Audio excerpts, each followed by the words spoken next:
Prisoners of war move along Tallinn streets flanked by troops of the Estonian Rifle Corps. These are Germans, descendants of the people who tried to suppress the Estonian people for 7 centuries.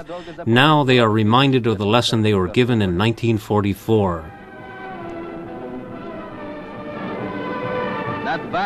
The flag of freedom flies above the fortifications of Toompea.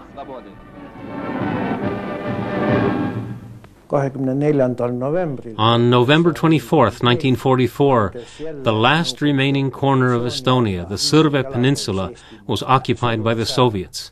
Soviet people, mainly soldiers from neighboring Russia, were brought in to implement and consolidate Soviet power, to build a new sort of societal order. For those who hadn't left Estonia, the most frightening thing now was uncertainty. What would happen next? Would there be another deportation? Would more people be killed? For many, the only consolation they could find was to wait for the legendary White Ship, a phrase meaning rescue by the democratic Western powers.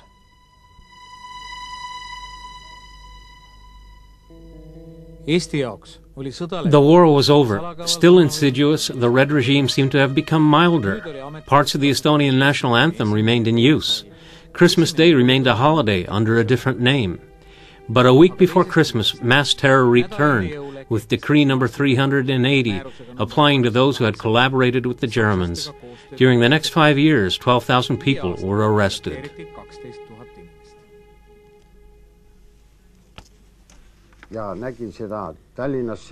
I was at a meeting in Tallinn.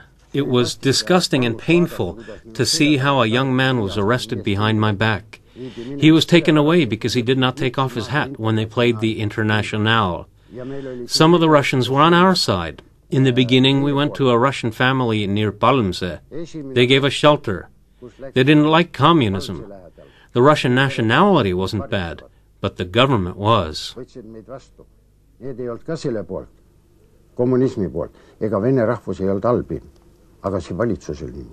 The tension of the times is not apparent in these peaceful scenes. People didn't want to go along with the new order, but one has to live and work. The new rulers began seeking their enemies. Power was in the hands of the party. 500 occupation troops were dispatched to every county. Informers, snitches, and agents were recruited using extreme pressure.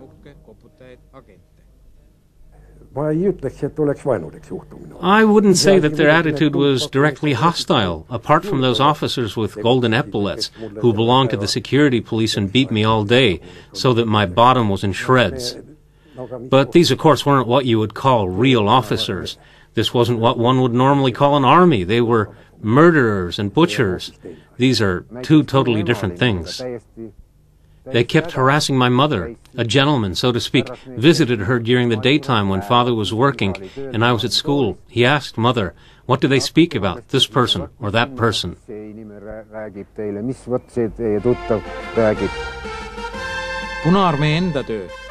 Propaganda blamed the Germans for the destruction of cities that had actually been carried out by the Soviet armed forces. The ruins were leveled and old valuable buildings were destroyed. The city of Narva ceased to exist. Pärnu, Tallinn, and Tartu were partially destroyed. Many monuments were destroyed in order to make people forget their history. Rebuilding the hometown that endured suffering during the war has become a labor of honor for all citizens.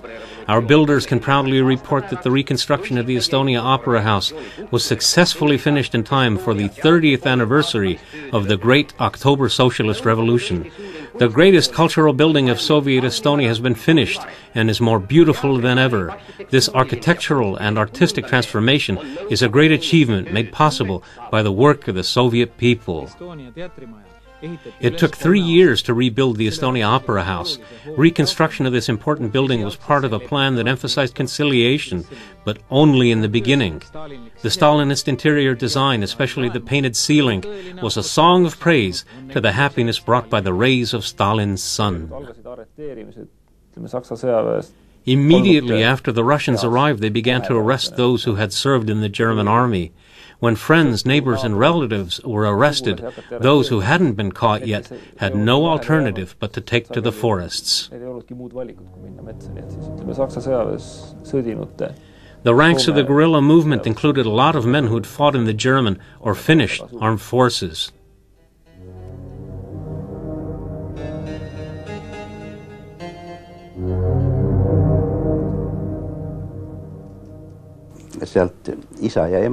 The father and mother were killed and one son escaped. He had been shot in the leg, but he managed to get home and hide, but they knew that he was there. I was teaching a German lesson and saw how they brought them. The fathers of the boys, they were from Võhma and Palmse. They were flanked by soldiers.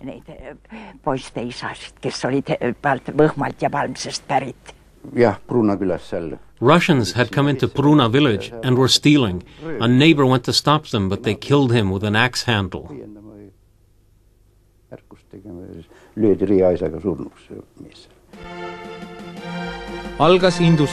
Industrialization began. Enterprises in Estonia, both new and reconstructed, rarely made sense in terms of being economically viable. The labor force was brought into Estonia.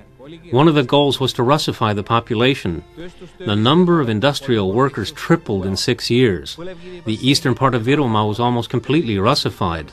In the towns as well, especially in Tallinn, an influx of foreign workers began. Industrial production was down by more than half in comparison to 1941. Reconstruction of industry meant that Estonia was integrated into the Soviet all-union system with an emphasis on heavy industry. A new oil shale gas industry was created to supply Leningrad.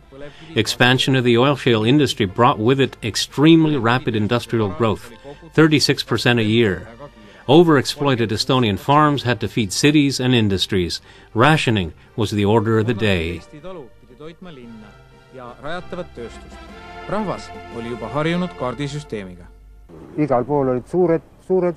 Long lines were everywhere.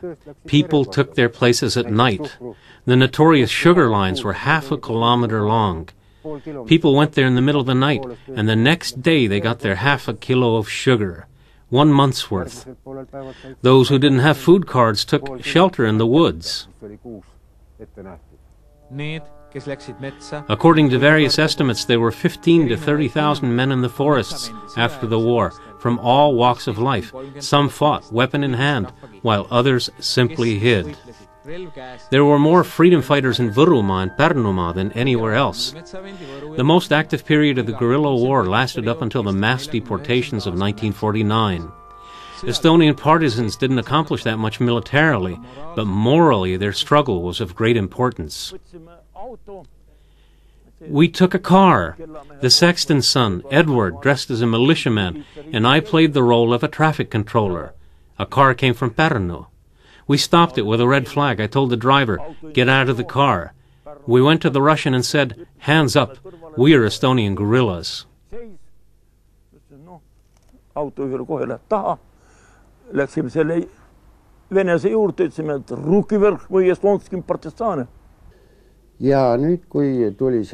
A car came from Narva. When it stopped, we were given a sign. We opened fire at once. There was a driver, a staff officer, and a third man. They were all killed. We pushed the car aside and set it on fire.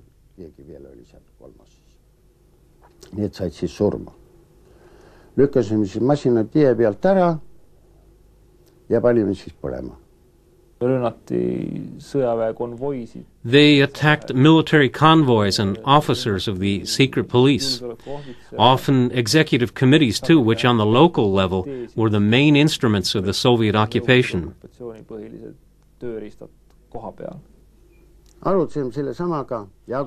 We decided with Jakub, who had served in the Estonian Corps, that we ought to go to the communal building. We wrapped our feet in rags and potato bags so as to not make any noise. Our haul included automatic weapons, Estonian military rifles, and magazines for the semi-automatic weapons, which were very hard to get. We also took some food. Then we left.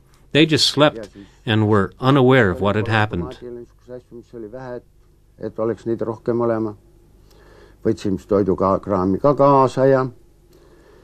Ja siis tulime ära, nii et rahulikult magas, nii et ei teadnud mitte midagi.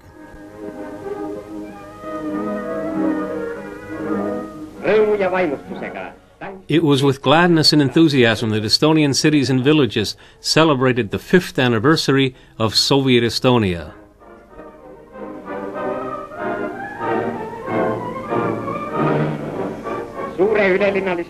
Comrade Weimer, chairman of the Council of the People's Commissars of the Estonian SSR, opens the big joyful town meeting.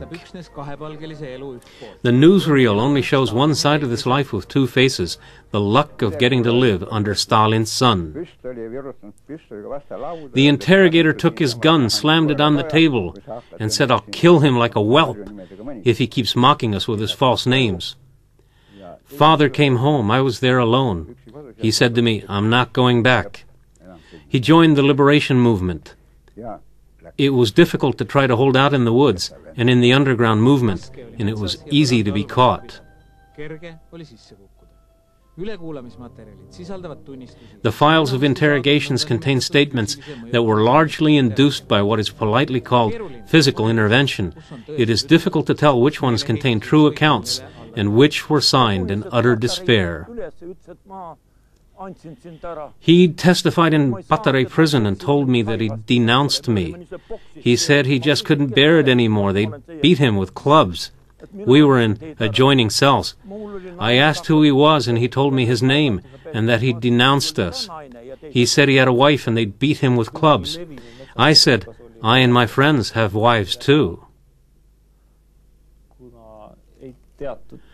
The widespread principle among the resistance fighters was not to be taken alive because they didn't know how they would succeed in enduring interrogation. If they were caught alive, the rule number 1 was to keep one's silence for 3 days. After that, you were allowed to talk.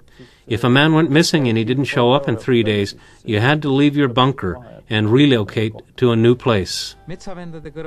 In addition to the guerrilla, schoolboys also resisted the Soviet regime. Their idea was to do something to show that not everyone accepted the new Soviet system. 82 trials were held during the period from 1945 until 1953. Over 700 school children were given guilty verdicts. Student resistance groups destroyed communist monuments in Tallinn, Tartu, and Rakvere. Leaflets were also distributed. I worked in a printing plant. There I composed a text, brought it home with some printer's ink and a rubber roll, and with my friend we made these leaflets. Sain natuke kaasa võtta trükivärvi, kummirulli ja kodus sõbraga me tegime neid lendlehti. Tallinna organisatsioon. One organization based in Tallinn killed the guard while gathering supplies and weapons. A group of boys in Tartu wanted to go to Finland, but they were discovered. They shot one militiaman fatally and wounded the other. The Soviet system prosecuted all of these things as terrorism. Ja kinnipidamisel laskis üks ühe miilitsa maha haavas teist. Nii et kõik niisugused asjad, mis läksid tõesti terrorismi alla ja mis oli. Määrati 6 surmaotsust. In this case, 6 death penalties were pronounced and 3 were carried out. The repressive structure was complex in nature. There were the courts and various tribunals, and also extrajudicial mechanisms such as troikas and special councils. Ordinarily, interrogation was carried out only at night, but during the day you weren't supposed to sleep. This went on night after night.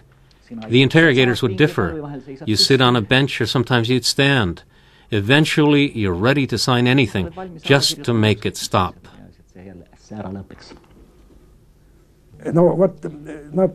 They beat everyone just out of principle, so to speak. They wanted to find out who had served in the Finnish army and resided in Tartu, but there were quite a few of us. They were also interested in student underground organizations. Kas on üliõpilaste hulgas mingi põrandaalune organisatsioon? See huvitas neid eriti.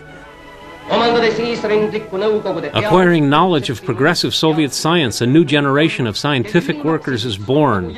Its supreme goal is to serve the working people with all of their capability and abilities. Studies at Tartu University began in November 1944.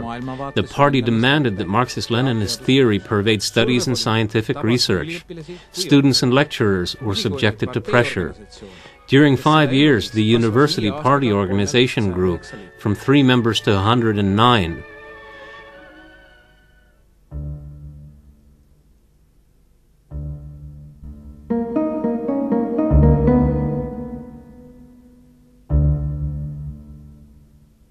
likvideeriti teadusseltse. Scientific societies were shut down, among them the Learned Estonian Society in 1950. The publications of the university ceased to appear. The main task now was to re-evaluate the country's cultural heritage. Censorship was employed. 26 million forbidden books were gathered and destroyed, often by burning. 15% of the valuable holdings of libraries survived in special holding areas, but these too were often mutilated, with forbidden pages being cut out or brushed with ink. During the decade of 1940 to 1950, over 6,000 new books and booklets were published, totaling more than 40 million copies. This amounts to nearly 5 books per person a year. Every 5th book had a social political emphasis, such as books by Lenin and Stalin. When I returned from prison after a year, things had changed. People were much more afraid. But the mental attitude of lecturers had remained the same. This lasted until 1949, perhaps 1950. Then Soviet pressure grew, and the lecturers too began to fear. Many of them were arrested. Siis alles tuli see võimas Nõukogude press peale ja õppejõud hakkasid ka juba kartma. Ka nende hulgas oli palju arreteerimisi. Hundreds of peasants and workers joined hands to make fallow lands bear fruit. Together, Estonians repair the deep wounds of war, fulfill and overfulfill the targets of the new 5-year plan.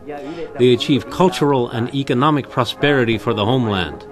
After they have labored at the People's Meeting, Secretary of the Central Committee of the Estonian Communist Bolshevist Party, Comrade Karotam, lent his approval to the proficiency and single-mindedness of the inhabitants of Saaremaa for having increased the fertility of their farmlands. Their patriotic initiative will be lauded as an example to others in all of Soviet Estonia.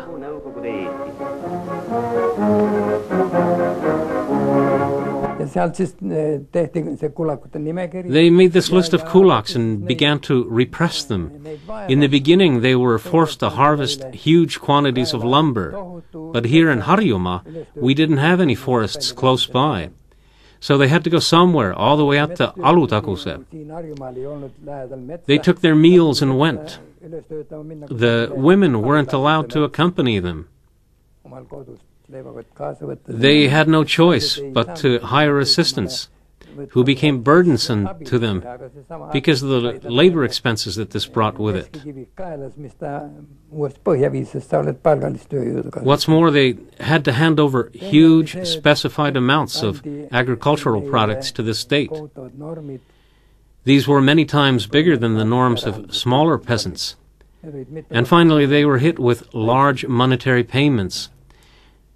These were in the thousands of rubles, but rubles were hard to get. It was a foregone conclusion. They were pronounced to be kulaks who hadn't fulfilled their obligations to the state.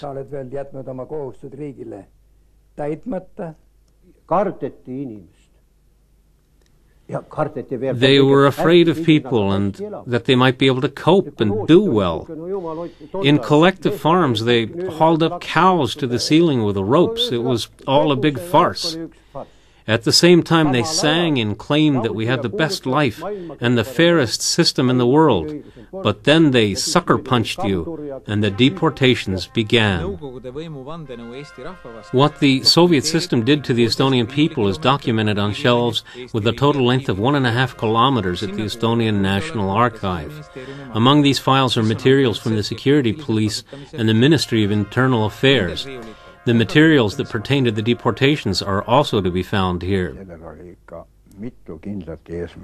This had many thought-out objectives. One of them was to destroy the farms of Estonia, because that was where the Estonian salt of the earth came from. Obviously, if left untouched, the Russians wouldn't have been able to sow the seeds of their mentality here. Besides, the farms provided for and helped those who were in the woods. Põhiliseks toitjaks, toeks ja sisemeseks nendele, kes ennast metsas varjasid. The main task for Soviet Estonian peasants now is to gather the rich harvest on time and without losses.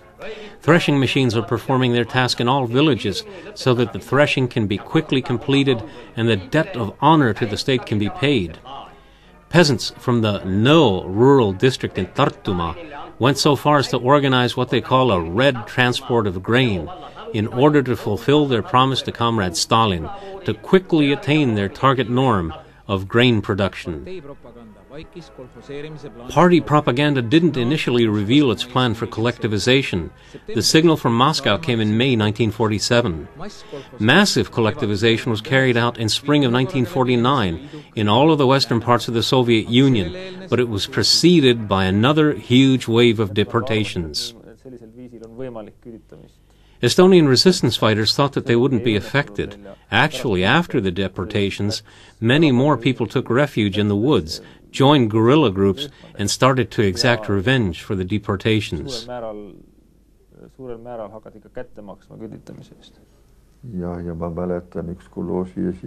I remember a chairman of a kolkhoz who came to our meeting barefooted.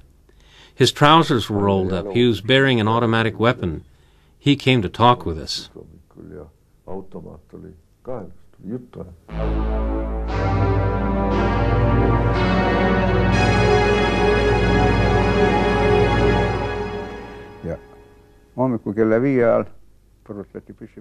At 5 in the morning, they banged on our door with their rifle butts, and a big group of men entered.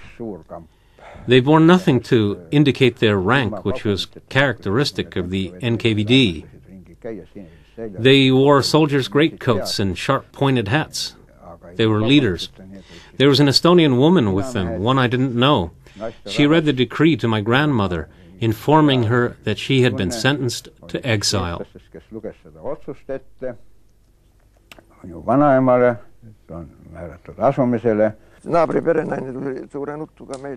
The neighbor woman came, crying and asking if we had any bread. Their family was being taken away. Could we give them some bread to take on the journey? We gave her bread and thought, what will happen next? We were afraid, but they didn't come after us.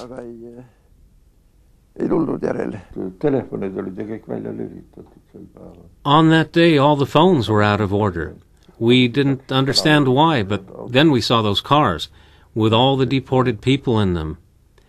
The most depressing thing was that they read to you that you were receiving a life sentence, that if you tried to escape you would get 25 years at hard labor, that you had no right to choose jobs or a profession. The only thing that awaited you was hard physical work. This is repression of the worst kind.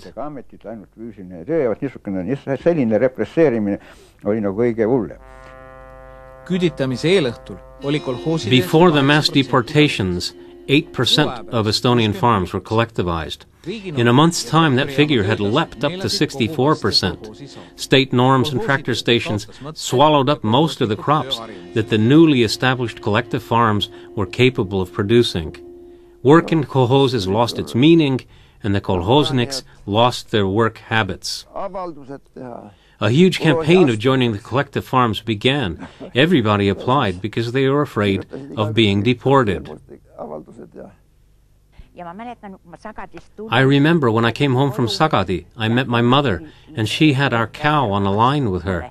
There's a dairy farm nearby. I asked, "Why are you taking our cow there?" And she answered, "My grandfather, her father, Tanel Rom, had said that we must always do as the state orders."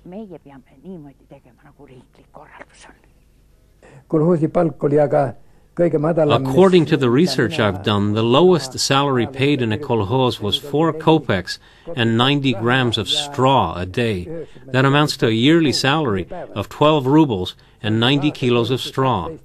In one article I wrote that the kolkhoznik's salary was just big enough that he could order the district newspaper Harju Elu and read about how well the kolkhozniks were living.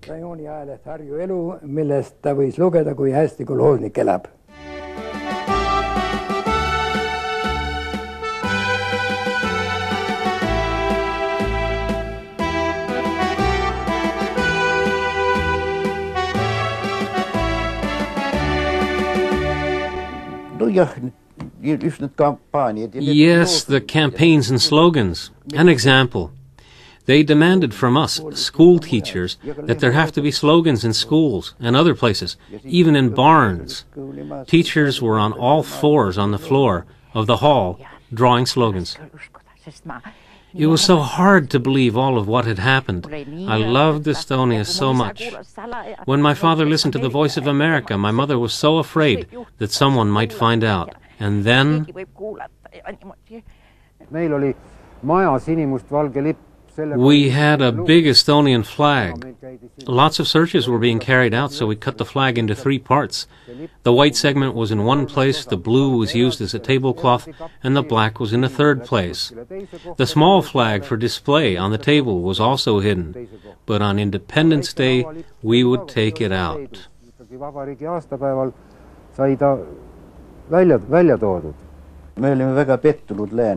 We were very disappointed in the West. We listened to the radio stations and waited for the white ship to come. We truly believed in it. The neighbor boys had a little radio, and we listened, hoping that the white ship will come. What came instead were the deportations. No one came. It felt like betrayal. Hope was lost. See on nagu mingi reetmine justkui ja sellest peale kadus nagu lootus. Comrades, let's lift a toast to the best friend of the Estonian people. He who provided the Estonian peasants with the chance to join the kolkhozes and therefore to develop culturally. To Comrade Stalin's health.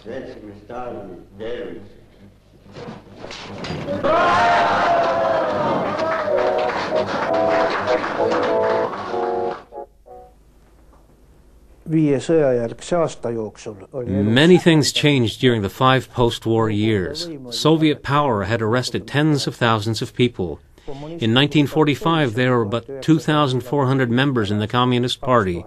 A year later, there were over 7,000. In 1950, repression of the so-called bourgeois nationalists was introduced in cultural life, and the white ship was nowhere to be seen.